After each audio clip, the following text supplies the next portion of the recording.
Hi friends, welcome to my channel. ಎಲ್ಲರೂ ಹೇಗಿದ್ದೀರಾ? ಚೆನ್ನಾಗಿದ್ರೆ ಅಂತ ಭಾವಿಸ್ತೀನಿ. ಇನ್ನು ಈ ಬ್ಲಾಗ್ ಬಂದು ಶುಕ್ರವಾರದ್ದು. ಇನ್ನು ಬೆಳಗ್ಗೆ ಅಡುಗೆಯಿಂದ ಸ್ಟಾರ್ಟ್ ಮಾಡ್ತಾ ಇದ್ದೀನಿ. ಇನ್ನು ಇವತ್ತು ಬಂದು ಬೆಳಗ್ಗೆ ನಾನು ಸೊಪ್ಪು ಮಾಡಿಬಿಟ್ಟು ಮುದ್ದೆ ಮಾಡಿದ್ದೆ ಬಿಸಿದು. ಇನ್ನು ಪಕ್ಕದ ಮನೆ ಹಾಕೋರು ಸ್ವಲ್ಪ ಸೊಪ್ಪು ಕೊಟ್ಟಿದ್ರು. ಇನ್ನು ಅದನ್ನೇ ಸ್ವಲ್ಪ ಒಗ್ಗರಣೆ ಹಾಕ್ಬಿಟ್ಟು ಬಿಸಿ ಮುದ್ದೆ ಮಾಡ್ತೀನಿ. ತುಂಬ ಚೆನ್ನಾಗಿರುತ್ತೆ ಟೇಸ್ಟ್ ಮಾತ್ರ. ಸಿಂಪಲಾಗಿ ಕೂಡ ಮಾಡ್ತೀವಿ. ಇನ್ನು ಸ್ವಲ್ಪ ಎಣ್ಣೆ, ಸ್ವಲ್ಪ ಅಂದರೆ ಸಾಸಿವೆ ಜೀರಿಗೆ ಇರಲಿಲ್ಲ, ಸಾಸಿವೆ ಮತ್ತು ಇದು ಹಸಿಮೆಣ್ಸಿನ್ಕಾಯಿ ಹಾಕ್ಬಿಟ್ಟು ಸ್ವಲ್ಪ ಚೆನ್ನಾಗಿ ಫ್ರೈ ಮಾಡ್ಕೊತಾ ಇದ್ದೀನಿ. ತುಂಬ ಚೆನ್ನಾಗಿರುತ್ತೆ ಇದು ಮುದ್ದೆಗೂ ಕೂಡ. ಇನ್ನು ಅದಕ್ಕೋಸ್ಕರ ಆಮೇಲೆ ಸ್ವಲ್ಪ ಈರುಳ್ಳಿ ಎಲ್ಲ ಹಾಕ್ಕೊಂಬಿಟ್ಟು ಚೆನ್ನಾಗಿ ಫ್ರೈ ಮಾಡಿ, ಆಮೇಲೆ ಸೊಪ್ಪೆಲ್ಲ ತೊಳೆದಿಟ್ಟಿರ್ತೀವಲ್ವ ಅದು ಹಾಕ್ಕೊಂಬಿಟ್ಟು ಸ್ವಲ್ಪ ಉಪ್ಪು ಹಾಕ್ಬಿಟ್ಟು ಚೆನ್ನಾಗಿ ಬೇಯಿಸ್ಬಿಟ್ರೆ ಚೆನ್ನಾಗಿರುತ್ತೆ. ಅದೇನು ಸಪ್ರೇಟಾಗಿ ರಸ ತೆಗೆಯೋದು ಕೂಡ ಬೇಕಿಲ್ಲ, ಹಂಗೆ ಹಾಕ್ಕೊಂಡು ಮುದ್ದೆಗೆ ತಿನ್ಬೋದು. ಇದೇ ಥರನೇ ನಾವು ಸಿಂಪಲಾಗಿ ಮಾಡ್ತಾಯಿದ್ದೀವಿ. ಸದ್ಯ ಒಂದು ಸ್ವಲ್ಪ ತೆಂಗಿನಕಾಯಿ ಇತ್ತು. ಇನ್ನು ಮೊನ್ನೆ ಚಿಕ್ಕಮ್ಮರು ದೇವಸ್ಥಾನಕ್ಕೆ ಹೋಗಿದ್ರಲ್ವ, ಆವಾಗ ಅಲ್ಲಿ ಹಣ್ಣು ಕಾಯೆಲ್ಲ ಮಾಡಿಸ್ಕೊಬಂದಿದ್ರು. ತುಂಬ ದೇವಸ್ಥಾನಕ್ಕೆಲ್ಲ ಹೋಗ್ಬಿಟ್ಟು ಜಾಸ್ತಿನೇ ಅಂದರೆ ಯಾವ್ಯಾವ ದೇವಸ್ಥಾನಕ್ಕೆ ಹೋಗ್ತೀವಿ ಆ ದೇವಸ್ಥಾನದಲ್ಲೆಲ್ಲ ಹಣ್ಣುಕಾಯಿ ಮಾಡಿಸ್ಕೊಬಂದಿರಲ್ಲ, ತೆಂಗಿನಕಾಯಿ ಜಾಸ್ತಿ ಇದ್ದು ಸದ್ಯ. ಅದಕ್ಕೆ ಒಂದು ತೊಗೊಂಬಿಟ್ಟು ಒಂದು ಸ್ವಲ್ಪನೇ ತುರಿದಿದ್ದು ಇರಲಿ ನೆಕ್ಸ್ಟು ಅಂತ ಹೇಳ್ಬಿಟ್ಟು. ನಿಜ ಹೇಳ್ಬೇಕಾದ್ರೆ ತೆಂಗಿನಕಾಯಿ ಸಿಗೋದೇ ಅಪರೂಪ. ಈ ಥರ ಎಷ್ಟು ದಿನ ಆಯಿತು ನಾನು ಅಡುಗೆಗೆ ತೆಂಗಿನಕಾಯಿ ಯೂಸ್ ಮಾಡಿಲ್ಲ ಹೇಳ್ಬೇಕಂದ್ರೆ. ಅದಕ್ಕೆ ಸೊಪ್ಪಿಗೆ ಚೆನ್ನಾಗಿರುತ್ತೆ ಅಂತ ಹೇಳ್ಬಿಟ್ಟು ಇನ್ನು ಸ್ವಲ್ಪ ತುರ್ಕೊಂಬಿಟ್ಟು ಲಾಸ್ಟಲ್ಲಿ ಹಾಕಿದೆ. ಎಷ್ಟು ಚೆನ್ನಾಗಿತ್ತು ಅಂದರೆ ಟೇಸ್ಟು ತುಂಬ ಚೆನ್ನಾಗಿತ್ತು. ಇನ್ನು ಬಿಸಿ ಮುದ್ದೆ ಮಾಡಿಕೊಂಡು ಇನ್ನು ಊಟ ಎಲ್ಲ ಆಯಿತು. ಊಟ ಮಾಡಿ ಆಮೇಲೆ ಕೆಲಸ ಸ್ಟಾರ್ಟ್ ಮಾಡ್ತಾಯಿದ್ದೀನಿ. ಇವತ್ತು ಏನಂದರೆ ಸ್ವಲ್ಪ ಸಾಂಬಾರ್ದು ಪುಡಿ, ಖಾರದ ಪುಡಿ ಅದೆಲ್ಲ ಖಾಲಿಯಾಗಿತ್ತು. ಡಬ್ಬಗಳೆಲ್ಲ ಹಾಕಿಟ್ಟಿರ್ತೀನಲ್ವ, ಅದೆಲ್ಲ ಖಾಲಿ ಆಗಿಬಿಡುತ್ತೆ. ಆಮೇಲೆ ನೆಕ್ಸ್ಟು ಕವರಲ್ಲೆಲ್ಲ ಕಟ್ಟಿ ಇಟ್ಟಿರ್ತೀನಿ. ಸ್ವಲ್ಪ ಫ್ರಿಜ್ಜಲ್ಲಿ ಇಟ್ಟಿದ್ದೆ ಇಷ್ಟು ದಿನ, ಏನು ಸ್ವಲ್ಪ ಕೆಡೋದಿಲ್ಲ ಅಂತ ಹೇಳಿಬಿಟ್ಟು ಅದನ್ನು ನೋಡ್ತಾಯಿದ್ದೀನಿ ಇವಾಗ ನೀಟಾಗಿ ಹುಳಪಳ ಆಡಿದಾವೆ ಅಂತ ಹೇಳ್ಬಿಟ್ಟು. ಸದ್ಯ ಚೆನ್ನಾಗಿತ್ತು. ಇನ್ನು ಅದನ್ನೆಲ್ಲ ಸ್ವಲ್ಪ ಡಬ್ಬಿಗೆ ಹಾಕೋಣ ಅಂತ ಹೇಳಿ ಇರೋ ಡಬ್ಬ ಎಲ್ಲ ಸ್ವಲ್ಪ ನೀಟಾಗಿ ಒರೆಸ್ಕೊಂಡ್ಬಿಟ್ಟು ಎಲ್ಲ ಸ್ವಲ್ಪ ಹಾಕ್ತಾಯಿದ್ದೀನಿ. ಘಾಟು ಅಂದರೆ ಸಿಕ್ಕಾಪಟ್ಟೆ ಘಾಟು. ಇನ್ನು ಗೊತ್ತಲ್ಲ ಖಾರದ ಪುಡಿ ಎಷ್ಟು ಘಾಟ್ ಇರುತ್ತೆ ಅಂತ ಹೇಳ್ಬಿಟ್ಟು. ಸಾಂಬಾರ್ದು ಪುಡಿ ಅಷ್ಟೇ, ಅದು ಕೂಡ ಸ್ವಲ್ಪ ಘಾಟಿರುತ್ತೆ. ಅದಕ್ಕೋಸ್ಕರ ಇನ್ನು ಇವತ್ತೇ ಒಂದು ಕಮೆಂಟ್ ಬಂದಿತ್ತು, ಸಿಸ್ಟರ್ ಫ್ರಿಜ್ ಬಗ್ಗೆ ಹೇಳಿ ಯಾವ ಥರ ತೊಗೊಂಡ್ರೆ ಅಂತ ಹೇಳ್ಬಿಟ್ಟು.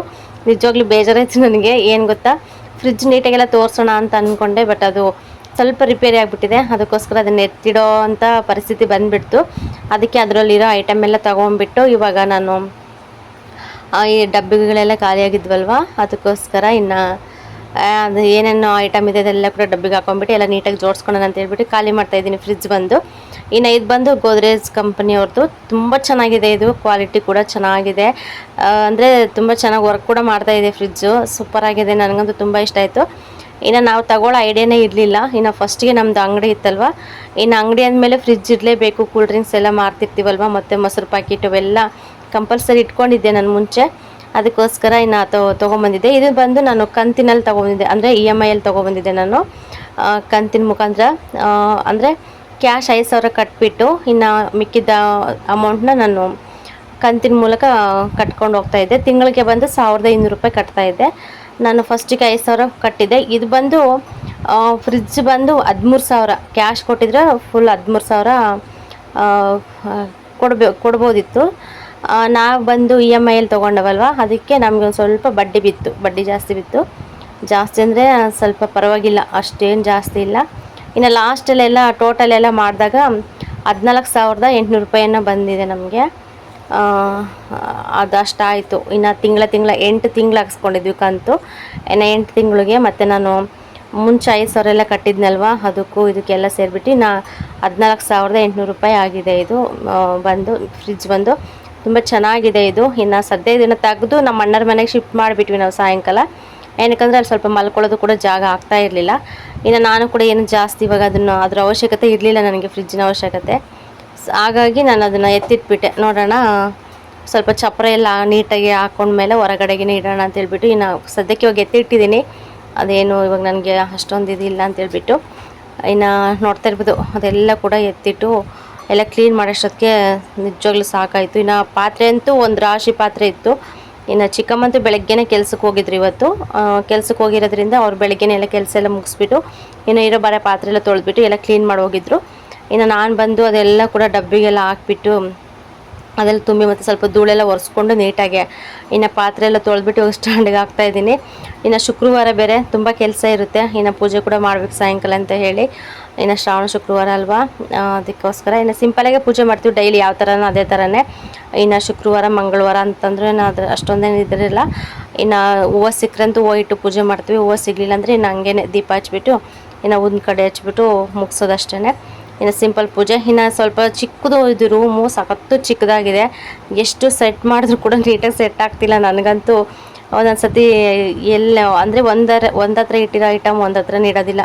ನೋಡೋಣ ಅಲ್ಲಿ ಚೆನ್ನಾಗಿ ಸೆಟ್ ಆಗುತ್ತೇನಂತ ಅಲ್ಲಿ ಇಡೋದು ಇಲ್ಲಿ ಇಡೋದು ಏನೋ ಒಂದು ಮಾಡ್ತಾನೇ ಇರ್ತೀನಿ. ಒಟ್ಟು ನೀಟಾಗಿ ಸೆಟ್ ಆಗೋವರೆಗೂ ನಾನು ಬಿಡೋದಿಲ್ಲ. ಹೆಂಗೋ ಹಂಗೆ ಹಿಂಗೆ ಮಾಡಿ ನಾವು ಕೂಡ ಸ್ವಲ್ಪ ಪಾತ್ರೆ ಎಲ್ಲ ತಟ್ಟೆ ಎಲ್ಲ ಇದ್ದು ಇನ್ನು ಅವನು ಕೂಡ ತೊಳೆದಿದ್ನೆಲ್ಲ ಮತ್ತೆ ಅವ್ರ ಮನೆಗೆಲ್ಲ ಇಟ್ಬಿಟ್ಟು ಇವಾಗೆಲ್ಲ ನೀಟಾಗಿ ಕಸ ಗುಡಿಸ್ತಾ ಇದ್ದೀನಿ. ಇನ್ನು ಒಂದು ಹಳೆ ಫಿಲಮ್ ಹಾಕಿದ್ರು, ತುಂಬ ಚೆನ್ನಾಗಿತ್ತು ಫಿಲಮ್ ನೋಡ್ಕೊತ ಹಂಗೆ ಸ್ವಲ್ಪ ಸ್ಟೋರಿ ಕೇಳ್ಕೊತ ಕೂಡ ಸ್ವಲ್ಪ ಕಸ ಗುಡಿಸ್ತಾ ಇದ್ದೀನಿ. ಇನ್ನು ಗಾಳಿ ಅಂದರೆ ಸಿಕ್ಕಾಪಟ್ಟೆ ಗಾಳಿ ಫ್ರೆಂಡ್ಸ್. ಈ ಕಡೆ ಎಲ್ಲ ಮಳೆ ಕೂಡ ಸ್ವಲ್ಪ ಚೆನ್ನಾಗಿ ಬರ್ತಾಯಿದೆ ಅವಾಗವಾಗ. ಇನ್ನು ಬಿಸಿಲಂತೂ ಇಲ್ಲವೇ ಇಲ್ಲ, ಗಾಳಿ ತುಂಬ ಗಾಳಿ ಬರ್ತಾನೆ ಇರುತ್ತೆ. ಇನ್ನು ಚಪ್ರ ಬೇರೆ ಅಲ್ವಾ, ಡೈರೆಕ್ಟಾಗಿ ಹಂಗೆ ಒಳಗಡೆನೇ ಬಂದುಬಿಡುತ್ತೆ ಗಾಳಿ. ಎಷ್ಟು ಸತಿ ಕಸ ಗುಡಿಸಿದ್ರು ಕೂಡ ಅದು ಸ್ವಲ್ಪ ಜೋರಾಗಿ ಗಾಳಿ ಬೀಸಿದ್ರಂತೂ ಇನ್ನು ರೋಡಲ್ಲಿರೋದು ಮಣ್ಣು ಎಲ್ಲ ಪೇಪರು ಕವರು ಎಲ್ಲ ಕೂಡ ಹೊರಗಡೆ ಅಂದರೆ ಒಳಗಡೆ ಬಂದುಬಿಡುತ್ತೆ ಚಪ್ರದ ಕೆಳಕ್ಕೆ. ಇನ್ನು ಎಷ್ಟು ಕ್ಲೀನ್ ಮಾಡಿದ್ರು ಅಷ್ಟೇ. ಇನ್ನು ಟೈಮ್ ಬಂದು 2 ಗಂಟೆ ಆಗಿತ್ತು ಫ್ರೆಂಡ್ಸ್ ಇವತ್ತು. ನಮ್ಮ ಗುಂಡ ಇನ್ನು ಅಂಗನವಾಡಿಯಿಂದ ಬಂದ. ನಮ್ಮ ಪಾಲ ಇದ್ದ ನಮ್ಮ ತಂಗಿ ಮಗ ಇರೋದ್ರಿಂದ ಇಷ್ಟೊತ್ತಿದ್ದಾನೆ, ಇಲ್ಲಾಂದರೆ ಒಂದು 12 ಗಂಟೆಗೆ 11:15 ಓಡಿ ಬಂದುಬಿಡ್ತಿದ್ದ. ಇವತ್ತು ಸದ್ಯ ಅವನು ಇರೋದಕ್ಕೆ ಕರೆಕ್ಟಾಗಿ 2 ಗಂಟೆವರೆಗೂ ಇದ್ದು ಬಂದಿದ್ದಾನೆ. ಪಾಪ ಫುಲ್ಲು ನಿದ್ದೆ ಮೂಡಾಗ್ಲೇ ಅಷ್ಟೊತ್ತಿಗೆ ಮಲ್ಕೊಂಡು ಎದ್ಬಿಡ್ತಿದ್ದ. ಸರಿ ಅಂತೇಳ್ಬಿಟ್ಟು ಇನ್ನು ಮಾತಾಡಿಸ್ತಾ ಇದ್ದೀನಿ, ಹೇಳ್ತಾ ಇದ್ದಾನೆ. ಹಂಗೆ ಅವನ ಜೊತೆ ಮಾತಾಡ್ಕೊತ ಇನ್ನು ಚಿಕ್ಕಮ್ಮ ಕೂಡ ಬಂದರೆ ಕೆಲ್ಸಕ್ಕೆ ಹೋಗಿದ್ರು. ಇನ್ನು ಚಿಕ್ಕಮ್ಮ ಬಂದು ಇವತ್ತು ಈರುಳ್ಳಿ ಕೀಳಕ್ಕಂತೂ ಹೋಗಿದ್ರು. ಇನ್ನು ಅದರಲ್ಲಿ ಸ್ವಲ್ಪ ಚಿಕ್ಕದಾಗಿ ಈರುಳ್ಳಿ ಇರುತ್ತಲ್ಲ, ಇದು ತುಂಬ ಚೆನ್ನಾಗಿರುತ್ತೆ ಟೇಸ್ಟ್ ಮಾತ್ರ. ಇದು ಅಂದರೆ ಶೇಂಗಾ ಬೀಜ ಹಾಲು ಹಾಕಿ ಮಾಡ್ತಾರೆ, ಚೆನ್ನಾಗಿರುತ್ತೆ. ಇನ್ನು ಸಂಜೆಗೆ ಅದೇ ಅಡುಗೆ ಮಾಡೋಣ ಅಂತ ಹೇಳ್ಬಿಟ್ಟು ಇನ್ನು ಅದೆಲ್ಲ ಕೂಡ ನೀಟಾಗಿ ಸೋಸ್ತಾ ಇದ್ದಾರೆ. ಫುಲ್ ಸುಸ್ತಾಗಿ ಬಂದುಬಿಟ್ಟಿದ್ರು. ಇನ್ನು ಬಂದ ತಕ್ಷಣ ಫಸ್ಟು ಈ ಕೆಲಸ ಮಾಡ್ಕೊಂಬಿಟ್ಟು ಆಮೇಲೆ ನೆಕ್ಸ್ಟ್ ಕೆಲಸ ಮಾಡ್ಕೊಳ್ಳೋಣ ಅಂತ ಹೇಳಿ ಇವಾಗ ಸೊಪ್ಪೆಲ್ಲ ನೀಟಾಗಿ ಬಿಡಿಸ್ತಿದ್ದಾರೆ. ಇನ್ನು ಸ್ವಲ್ಪ ದೊಡ್ಡ ದೊಡ್ಡ ಸೈಜು ಇದು ಈರುಳ್ಳಿ ತಂದಿದ್ರೆ ಅದು ಸಾಂಬಾರಿಗಾಗುತ್ತೆ ಅಂತ ಹೇಳಿ ಇನ್ನು ಹಂಗೆ ಎತ್ತಿಡ್ತಾರೆ. ಇನ್ನು ಈ ಥರ ಚಿಕ್ಕದು ಎಳೆದಿರುತ್ತಲ್ಲ ಈರುಳ್ಳಿ, ಅದು ಸ್ವಲ್ಪ ಅಂದರೆ ಒಂಥರ ಫ್ರೈ ಥರ ಮಾಡಿದ್ರೆ ತುಂಬ ಚೆನ್ನಾಗಿರುತ್ತೆ.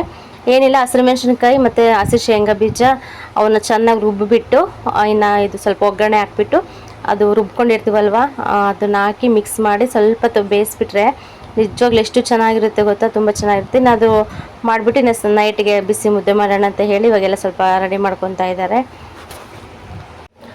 ಇನ್ನು ಹೆಂಗೋ ಈ ಥರ ಕೆಲ್ಸಕ್ಕೆ ಹೋದ್ರೆ ಹಳ್ಳಿ ಕಡೆ ಇನ್ನು ಏನಾದರೂ ಸ್ವಲ್ಪ ಸೊಪ್ಪು ಅದು ಇದು ಸಿಗ್ತಾ ಇರುತ್ತೆ. ಹೆಂಗೋ ಸಾಂಬಾರಿಗೆ ಅದಕ್ಕಾಗುತ್ತೆ ಒಂದು ಟೈಮ್ಗೆ ಅಂತೇಳ್ಬಿಟ್ಟು ಇನ್ನು ತರ್ತಿರ್ತಾರೆ.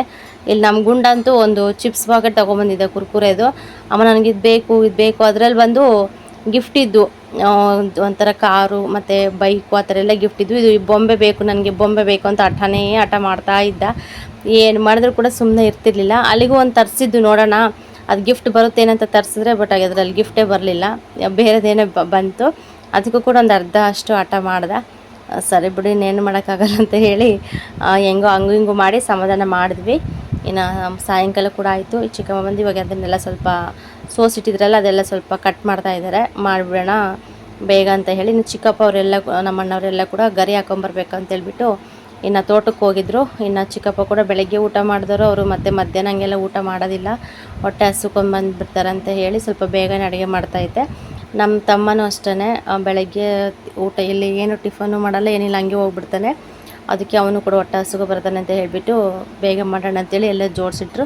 ಇನ್ನು ಅಷ್ಟರೊಳಗೆ ಇನ್ನು ಗರಿ ಕೂಡ ಹಾಕೊಬಂದರು ನಮ್ಮ ಅಣ್ಣರು. ಇಲ್ಲಿ ಜಾಗ ಇಲ್ಲಲ್ವ ನಮ್ಮ ಮನೆ ಹತ್ರ ಎಲ್ಲ, ಆ ಕಡೆ ಅಂಕಿತವ್ರ ಮನೆ ಇದೆ ಅಲ್ವಾ, ಅಂಕಿತವ್ರ ಮನೆ ಹತ್ರ ಸ್ವಲ್ಪ ಜಾಗ ಇದೆ ಈ ಕಡೆ ರೋಡ್ ಸೈಡು, ಅಲ್ಲಿ ಹಾಕೋಬೋದಂತ ಹೇಳಿಬಿಟ್ಟು ಇನ್ನು ಅಲ್ಲೇ ಹಾಕ್ಸೋಣ ಅಂತೇಳಿ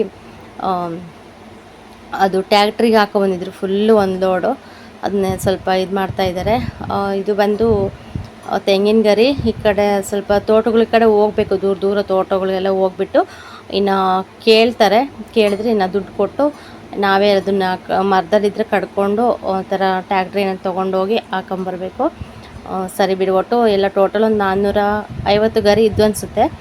ಅಷ್ಟು ಗರಿನ ಎಲ್ಲ ಅಲ್ಲ ಗುಡ್ಡೆಗೆ ಹಾಕಿದ್ರು. ಇನ್ನು ಲೋಡೆಲ್ಲ ಅಂದರೆ ಲೋಡೆಲ್ಲ ಅನ್ಲೋಡ್ ಮಾಡಬೇಕಾದ್ರೆ ಇದೆಲ್ಲ ಕೂಡ ರೋಡಿಗೆಲ್ಲ ಬಿದ್ದಿತ್ತು. ಇನ್ನು ಗರಿ ಎಲ್ಲ ಫುಲ್ಲು ಸ್ವಲ್ಪ ರೋಡಿಗೆಲ್ಲ ಬಂದಿತ್ತಲ್ಲ ಅದನ್ನೆಲ್ಲ ತೆಗ್ದಾಕ್ತಾ ಇದ್ದಾರೆ ಇವಾಗ. ಇನ್ನು ಇಲ್ಲಿ ನಮ್ಮ ಗುಂಡಾಗೆ ಹಿಟ್ಟು ತಿಂತಾ ಇದ್ದಾನೆ. ಅವ್ರ ಅಜ್ಜಿ ಬಂದ ತಕ್ಷಣ ನನಗಿನ್ನೇನು ಕೆಲಸ ಇಲ್ಲ. ಅಜ್ಜಿ ರಾಗಿ ಇಟ್ಕೊಡು ಅಂತ ಕೇಳ್ತಾ ಇರ್ತಾನೆ, ಸುಮ್ಮನೆ ಸತಾಯಿಸ್ತಾ ಇರ್ತಾನೆ. ಇನ್ನು ನಮ್ಮ ಚಿಕ್ಕಮ್ಮ ಒಂದು ಟಾರ್ಚಾಗಿ ತಳಿಲಾರ್ದೇ ಒಂದು ಸ್ವಲ್ಪ ಹಾಕಿ ಕೊಟ್ಬಿಡುತ್ತೆ, ತಿನ್ಕೊಂಡಿರೋ ಪರಾಮಗ ಅಂತೇಳ್ಬಿಟ್ಟು. ಇನ್ನು ಅವ್ನು ತಿನ್ಕೊಂಡು ಅವ್ನ ಪಾಡಿಗೆ ಅವನು ಮೈ ಮೇಲೆಲ್ಲ ಚೆಲ್ಕೊಂಡು ಇನ್ನು ಇದು ಮಾಡ್ತಾ ಇರ್ತಾರೆ. ತೋರಿಸ್ತಾ ಇದ್ದಾನೆ ಅಲ್ಲಿ ತಾತ ಇದ್ದಾರೆ, ಮಾಮ ಇದ್ದಾರೆ ಅಂತ ಹೇಳಿಬಿಟ್ಟು ಇನ್ನು ಎಲ್ಲ ತೆಗೆದು ಹಾಕ್ತಾ ಇದ್ದಾರೆ. ಇವು ಬಂದು ಇನ್ನು ನಾಳೆ ಅಂದರೆ ಶನಿವಾರ ಎಲ್ಲ ಚಪ್ರ ಒದಿಸ್ಬೇಕು ಅಂತ ಹೇಳ್ಬಿಟ್ಟು ಎಲ್ಲ ಪ್ರಿಪ್ರೇಷನ್ ನಡೀತಾ ಇದೆ. ಇನ್ನು ಮಳೆಗಾಲ ಬೇರೆ ಅಲ್ವಾ, ಗೊತ್ತಿಲ್ಲ ಯಾವ ಟೈಮಲ್ಲಿ ಹೆಂಗೆ ಮಳೆ ಸುರಿಯುತ್ತಂತಲೇ ಗೊತ್ತಿಲ್ಲ. ಇನ್ನು ಮಳೆಗಳು ಕೂಡ ಸ್ವಲ್ಪ ಚೇಂಜ್ ಆಗ್ತಾ ಇರ್ತಾವಲ್ವ, ಅದಕ್ಕೋಸ್ಕರ ಇನ್ನು ಎಲ್ಲ ಮುಂಚೆನೇ ಸ್ವಲ್ಪ ರೆಡಿ ಮಾಡ್ಕೊಳ್ಳೋಣ ಅಂತ ಹೇಳಿ ತರಿಸಿದ್ದಾರೆ ಇವತ್ತು. ಇನ್ನು ನಾಳೆಯಿಂದ ರೆಡಿ ಮಾಡ್ತಾರಂತ ಅನಿಸುತ್ತೆ. ಇನ್ನು ಸಂಜೆ ಆಯ್ತಲ್ವ, ಇನ್ನು ದೀಪ ಹಚ್ಚೋಣ ಅಂತ ಹೇಳಿಬಿಟ್ಟು ಇನ್ನು ತಲೆ ಸ್ನಾನ ಮಾಡ್ಕೊಂಬಿಟ್ಟು ಇವಾಗ ದೇವ್ರಿಗೆಲ್ಲ ರೆಡಿ ಮಾಡ್ತಾಯಿದ್ದೀನಿ. ನಾನು ಬೆಳಗ್ಗೆನೇ ಹೂವು ಬಿಡಿಸಿಟ್ಟಿದ್ದೆ ಗಿಡದಲ್ಲಿದ್ದು, ಇನ್ನು ಸಿಗೋದೇ ಇಲ್ಲ, ಅಪರೂಪ ಆಗಿಬಿಟ್ಟಿದೆ ಹೂವಂತೂ. ಇನ್ನು ಸಿಕ್ಕಾಗಂತೂ ನಾನು ಬಿಡೋದಿಲ್ಲ, ಹಂಗೆ ಬೇಗ ಕವರಲ್ಲೇ ಬಿಡಿಸಿಟ್ಬಿಡ್ತೀನಿ, ಚೆನ್ನಾಗಿರುತ್ತೆ ಸಾಯಂಕಾಲ ಮುಡ್ಸೋಕ್ಕಂತ ಹೇಳಿಬಿಟ್ಟು. ಇನ್ನು ಇರೋ ಹೂವಂದ್ರಲ್ಲೇ ಮುಡಿಸ್ಬಿಟ್ಟು ಇನ್ನು ಸ್ವಲ್ಪ ಪೂಜೆ ಮಾಡಿದ್ರೆ ಹೆಂಗೋ ಮನಸ್ಸಿಗೆ ನೆಮ್ಮದಿ ಅಂತ ಅನಿಸುತ್ತೆ. ನೋಡ್ತಾ ಇರ್ಬೋದು ಎಷ್ಟು ಸಿಂಪಲ್ ಪೂಜೆ ಫ್ರೆಂಡ್ಸು. ಮುಂಚೆ ಆ ಕಡೆ ಮನೇಲಿ ಇದ್ನಲ್ವ, ಅವಾಗ ತುಂಬ ಫೋಟೋ ಇದ್ದಾವೆ, ನಾವೆಲ್ಲ ಎತ್ತಿಟ್ಬಿಟ್ಟಿದ್ದೀನಿ, ನಾನು ಯಾವ ಕೂಡ ಇಟ್ಕೊಂಡಿಲ್ಲ. ಸದ್ಯಕ್ಕೆ ಇಷ್ಟು ಮಾತ್ರ ಇಟ್ಕೊಂಡಿದ್ದೀನಿ ಅಷ್ಟೇ. ಮುಂಚೆ ಅಂತೂ ಎಷ್ಟೊಂದು ಫೋಟೋ ಎಲ್ಲ ಇಟ್ಬಿಟ್ಟು ಚೆನ್ನಾಗಿ ಪೂಜೆ ಎಲ್ಲ ಮಾಡ್ತಿದ್ದೆ. ಜಾಗ ಇದ್ದರೆ ಮಾಡ್ಬೋದು, ಇನ್ನು ಜಾಗ ಇಲ್ಲ ಅಲ್ವಾ, ಇನ್ನು ಇರೋದ್ರಲ್ಲೇ ಸ್ವಲ್ಪ ಅಡ್ಜಸ್ಟ್ ಮಾಡಿಕೊಂಡು ಹಂಗೆ ಮಾಡ್ಕೊಂಡು ಹೋಗ್ತಾಯಿದ್ದೀನಿ. ಇನ್ನು ಹೂವು ಎಲ್ಲ ಇಟ್ಟೆ, ಅಂದರೆ ಸ್ವಲ್ಪ ಧೂಳೆಲ್ಲ ಒರೆಸ್ಬಿಟ್ಟು ನೀಟಾಗೆ ಡೈಲಿ ಒರೆಸ್ತಾ ಇರ್ತೀನಿ, ಆದರೂ ಕೂಡ ಒರೆಸ್ಬಿಟ್ಟು ಇನ್ನೊಂದು ಸತಿ ಹೂವು ಎಲ್ಲ ಇಟ್ಬಿಟ್ಟು ಇವಾಗ ದೀಪ ಹಚ್ಚಿ ನಾವು ಊದಿನ ಕಡೆ ಹಚ್ತೀನಿ. ಇಷ್ಟೇ ಸಿಂಪಲಾಗಿ ಪೂಜೆ, ನಿಜವಾಗ್ಲೂ ಒಂಥರ ಏನೋ ಪಾಸಿಟಿವ್ ಎನರ್ಜಿ ಬರ್ತಾ ಇರುತ್ತೆ. ಇನ್ನು ಊದಿನ ಕಡ್ಡಿ ಸ್ಮೆಲ್ಗಂತೂ ಮನೆಯಲ್ಲಿ ಒಂಥರ ಘಮ ಅಂತ ಇರುತ್ತಲ್ಲ, ಆವಾಗಲೂ ಕೂಡ ಅಷ್ಟೇ, ಅದು ಸ್ಮೆಲ್ ಇರೋವರೆಗೂ ಒಂಥರ ಏನೋ ನೆಮ್ಮದಿ ಅನಿಸುತ್ತೆ ಮನಸ್ಸಿಗೆ. ಇಷ್ಟೇ ಫ್ರೆಂಡ್ಸ್ ಇವತ್ತಿನ ವ್ಲಾಗು. ನಿಮಗೆ ಈ ವ್ಲಾಗ್ ಸ್ವಲ್ಪನಾದರೂ ಇಷ್ಟ ಆದರೆ ಲೈಕ್ ಮಾಡಿ, ಕಮೆಂಟ್ ಮಾಡಿ, ಶೇರ್ ಮಾಡಿ.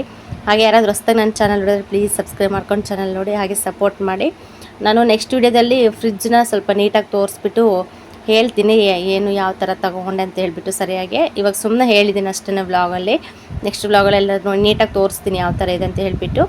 ಅಲ್ಲಿವರೆಗೂ ಈ ವಿಡಿಯೋನ ನೋಡ್ತಾ ನನಗೆ ಸಪೋರ್ಟ್ ಮಾಡಿ ಅಂತ ಕೇಳ್ಕೊಳ್ತೀನಿ ಫ್ರೆಂಡ್ಸ್. ಸಿಗೋಣ ನೆಕ್ಸ್ಟ್ ವೀಡಿಯೋದಲ್ಲಿ.